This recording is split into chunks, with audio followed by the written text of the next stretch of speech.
Kami yung mga tao na hindi namin lahat inaasa sa dasal lang at inaasal namin sa gobyerno lang.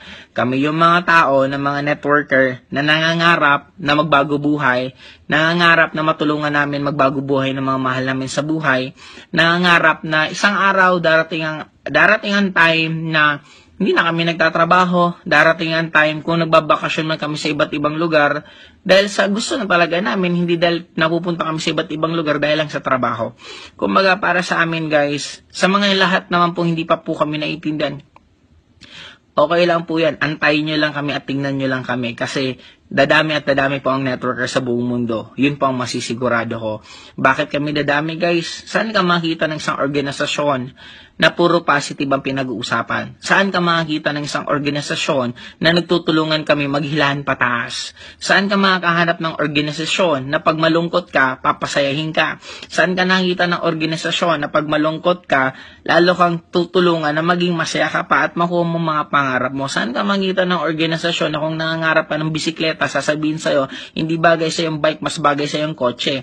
Saan ka nakakita ng organisasyon na kung nangangarap ka at maghahanap ka ng magandang uupahan, nagsasabihin sa'yo, hindi sa'yo bagay, mas bagay sa'yo bahay?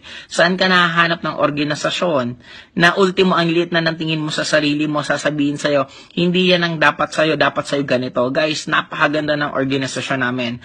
Maliban sa kumikita kami ng malalaki, maliban sa pwede namin makuha mga pangarap namin, ito yung isang organisasyon, napakaganda at napapanaw na sa panahon ngayon kasi puro kami positive.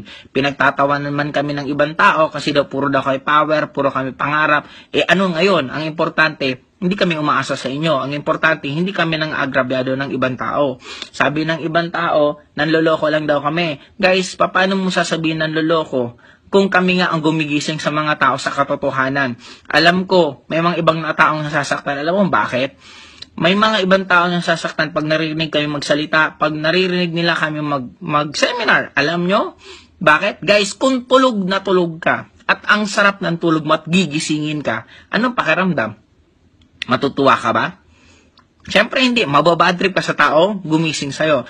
Kaya ka nababadtrip sa amin. Hindi ka nababadtrip dahil sa mali sinasabi namin. Nababadtrip ka lang kasi na-realize mong katotohanan at hanggang ngayon ayaw mong tanggapin na tama mga sinasabi namin. Ayaw mong tanggapin sa sarili mo na kung gusto mong bago buhay mo, wala kang ibang aasahan kung hindi sarili mo. Ayaw mo lang tanggapin sa sarili mo na hanggang ngayon na kaya hindi nagbabago buhay mo kasi ikaw lang talaga ang problema. Basta kami, alam namin sa mga sarili namin na kami ang susi para magbago buhay namin. Alam namin sa mga sarili namin na ang pinaka-inaantay namin tao na darating, walang iba kung hindi sarili namin.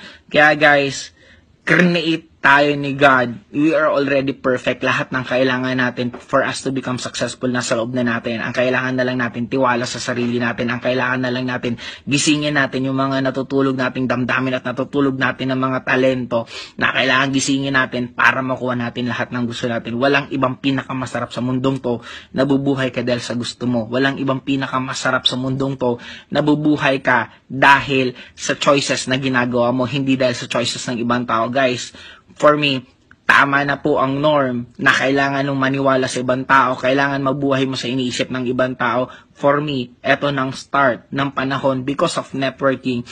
Nasa giyera tayo ngayon, giyera tayo ng kahirapan. Nagkakaroon ng giyera na paano natin tatuloyin ng kahirapan. And for me, nakita ko po ang susi ngayon ng networking. Sabi nga ni Jose Rizal, the dullest pen is mightier than the sharpest mind. Tama ba? Parang gano'n. Ang bottom line para sa akin doon guys is, ito na po ang panahon na tapos na ang tao dapat hinayaan mong ikulong at lagi nasa loob lang ng box. Ito na yung panahon na dapat ang tao lalong lumabas sa box at maintindihan nila gaano sila kagaling, gaano sila ka-perfect, gaano sila ka-deserve ng mas magandang buhay. Ang mundong to, hindi na uubusan. Sabi nga, kailan ba naubusan ng isda ang dagat? Kailan ba naubusan ng oxygen? Hindi naman talaga, sa totoo lang. Ang problema lang kasi sa atin, kulang lang tayo ng tiwala sa sarili natin. Kulang lang tayo ng gigil para makuha natin mga pangarap natin. Kaya, for me guys, sa lahat po ng nangangarap, keep it up. Sa mga nasasaktan po sa sinasabi namin, lalo mo lang pong namnamin. Kasi after that pain, Doon ka magigising sa katotohanan, and after that, pag wake up mo sa katotohanan, the start na magbabago buhay mo. Kaya, sa akin po, nagsisimula pa lang po kami. Oo, kami ang networker. Kami po ang makabagong bayani sa mundong to. Bakit? Sabi nila, ang makabagong bayani OFW. Pasensya na po sa lahat ng OFW. Pero ang reality po, ang totoong bayani isang mga networker. Bakit?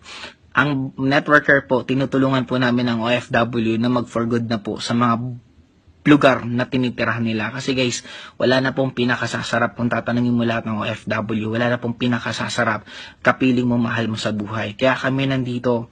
Bakit kami gigil na gigil sa mga pangarap namin? Kasi ang dami po namin natutulungan. Ang dami namin tao na nababago ang isip. Kasi sa totoo lang, kung tingin nyo madali maging OFW, tanongin nyo lahat ng OFW at alam po nila ang sagot. Hindi ka ba nagtataka bakit hindi lahat ng OFW, hindi man lang nila mapicture yung tinitirahan nila?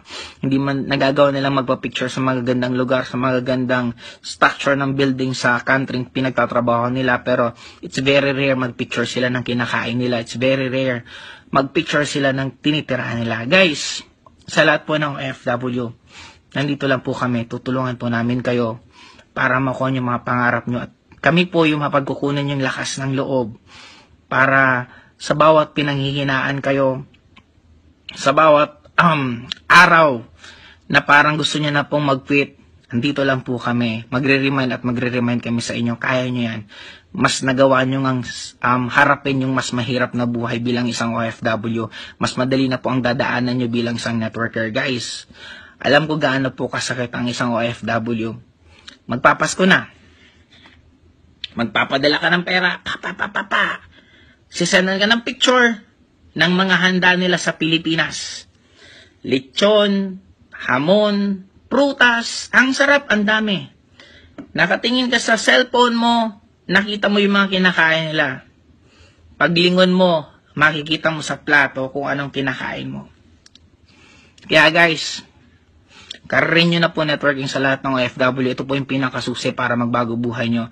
Nandito lang po kami, tutulungan namin kayo. Simulan natin ubusin yung buong mundo. Iba't ibang country, iba't ibang nationality. Kaya, kapit lang. Kapit lang sa pangarap. Kapit lang sa gusto nyo sa buhay nyo. Kasi guys, isa lang po sasabihin ko sa inyo. Darating at darating at darating ang oras.